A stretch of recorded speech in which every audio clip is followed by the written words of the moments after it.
Kinumpirma ng viral street food vendor na si Diwata na magiging bahagi siya ng kapamilya action series na Batang Quiapo.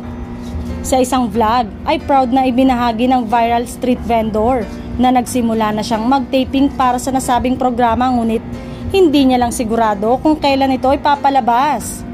Basta, Diwata pa rin ako doon, chika pa niya sa kung ano ang gagampanan niyang papel sa Batang Quiapo. Nakwento rin niya na natanong siya kung maaari bang gawing location ng shoot nila ang kanyang stall. Pwede, kaya lang sabi ko baka dumugin tayo, sabi ni Diwata. Ibinahagi rin niya ang screenshot ng ulat ng ABS-CBN News tungkol sa paglabas niya sa naturang serye.